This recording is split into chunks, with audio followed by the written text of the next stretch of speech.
Hey guys, Anna here, and on this video I want to share with you my experience with split squat and the X3.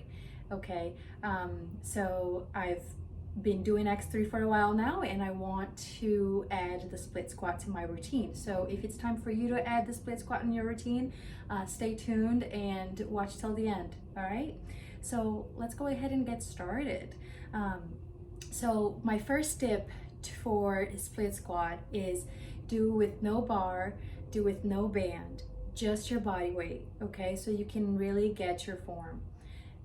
Tip number 2, record it on your phone or on your computer, or do it in front of a mirror, okay? I think it's very important for you to have that self-image, your body doing, you can see it and you can kind of correct yourself. And even when you do get comfortable with it, it's nice to record it, because I think we can always improve it and get better. All right, so let's go ahead and get started here. I am going to show it to you how I got myself into the position that works well, okay? So I have you on the lower angle so you can kind of check it out through here. The lines of the ankle, the knee, and the hips, okay? So first thing, hip width apart.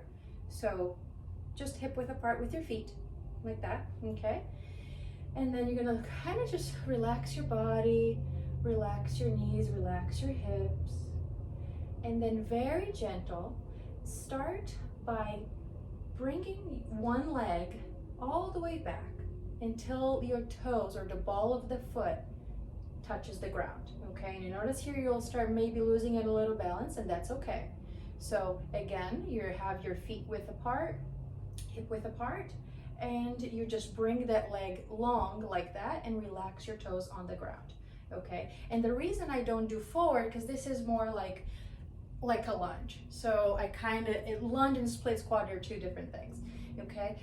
Because we want the front leg to be the dominant leg. So we'll go ahead and place that here, and I'll show you a plan B if you can't get to this, okay? Now balance, right? Like we will be all over the place here. Sometimes it helps if you open your arms. I call this one the T, because your arms are wide like a T. So we have the leg back, we have the arms back. Now, you look yourself in the mirror or look yourself in your video with your front camera on your phone, and start bringing the knees into a 90-degree flexion. So I have a 90-degree flexion here, and I have a close to 90 and close to 90 on the back too, okay? The front leg is the dominant leg. We'll call it the lead. So push from that foot that it's in front up. Now notice how I'm not here, or I'm not all the way here. I'm just finding that perfect little bit of a lean forward, not much, and going down. All right, now let's talk about alignment. So if the arms work well for you for balance, just try this for a while and try with both legs, okay? Because you'll notice that one leg tends to be a little bit better than the other too. So I'm gonna guide you through this facing this way. We have the feet hip width apart. Now I'm doing the other leg. I'm stepping the right leg now. Oh, I did the right, so I'm gonna do the left leg back with the ball of the foot. I'm gonna open the arms, relax the shoulders, engage. As I go down here, I try my best to not let my knee cave in, okay? Trying to keep the knee aligned with the ankle, aligned with the hip, and then I go down. And because I'm still working on it, notice how I wobble a little bit, and that's okay, and that's why I'm not doing with the band yet, because I want to make sure that my body is ready for resistance. And because this one is tricky with balance, depending on the arch of your feet, it can get a little tricky, okay? So working on that alignment without letting it cave in or out, and push through. So that's on that angle, okay? Okay, now a different way that you can do, if it works better for you too, is using like a chair, stool, a little elevation on the back. So you have your feet hip width apart and back. Still hip width apart. So if I look back, that foot is in the same line. You can open the arms, genie arms, here, whatever works well for you. This one works really well for balance. All right, so go ahead, placing one leg back, engaging your core, and adjust, and then straight down without letting that knee glide forward. We want the knee to stay stacked on top of the ankle, and then you're lifting up. Another thing here, watch out for that knee extension. You don't want to lock it like that. I always keep a little spring between the knees, I like to call it. Okay, all right, so if this works well for you, you can just put like a little stool or a little something in the back. I prefer just the step back, but I wanted to show it to you another option too. Okay, so here we go. Inhale, exhale, push. Notice how the spine does tend to naturally lean forward a little bit.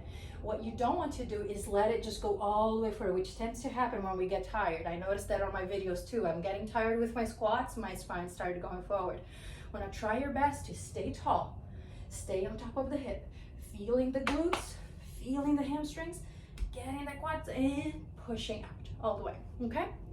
All right, now I want to also talk about some of the common mistakes with split squat, okay? Not common mistakes, but things that tend to happen. Balance, which you can open your arms, cross to make that a little bit better. No resistance, just your body weight. The alignment, we want to make sure that the knee, the ankle, and the hip are in the same line. So it's not tracking forward like that, okay? The knee is very close to the line of your ankle.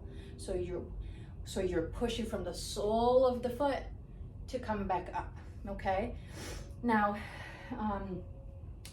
another thing is what you're wearing for shoes. If you're practicing this with your favorite sneakers, stay with that. Because if you change shoes, it's gonna change your balance point, your toe, like the way your toes are on the ground. Personally, I just wear socks. So I'm barefoot, I just wear little socks like that. You can wear grippy socks too. But stick with what you started if it works for you.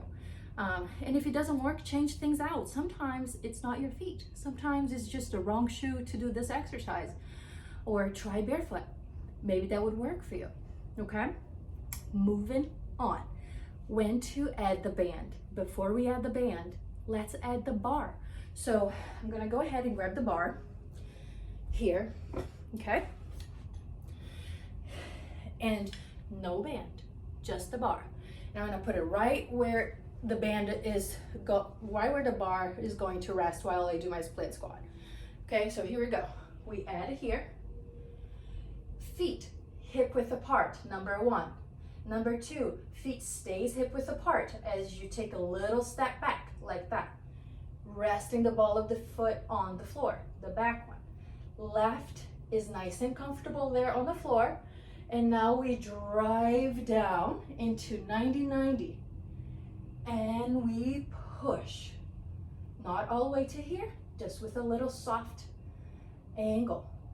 And down, the weight is on the front leg, and I'm just using my right leg to just balance. And down, okay?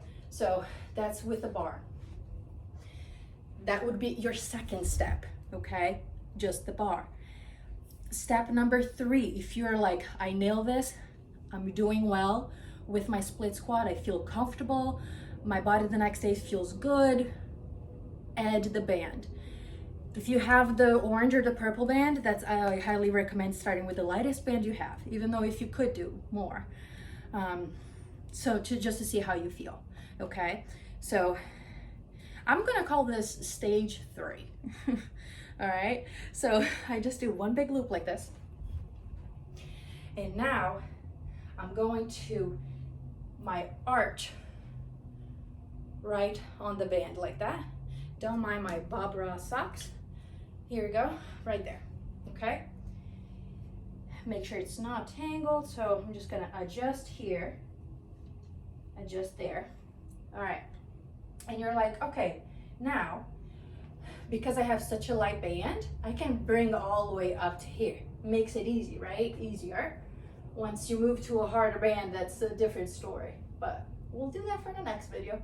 All right, hip width apart with the feet. Back with that right leg, if you're using a stool or a chair or just the floor, okay? And now bend down and push. Now you're like, why are you not using the plate? Just don't do the plate. Yeah, that's stage 4. Okay, back and extend. See, and now I'm starting to lose more balance because it's much harder to organize it when you add resistance. And that's why I highly recommend you to do without any resistance first. And then you start adding this, okay? This is the hardest part. So if you take it easy, there's more chances of you succeeding and not getting frustrated and still moving forward with your journey. All right, so I think I'm going to wrap this video with this because it's a good start. If you have any questions, comment below. If you like this video, comment below too, and don't forget to subscribe. All right, bye.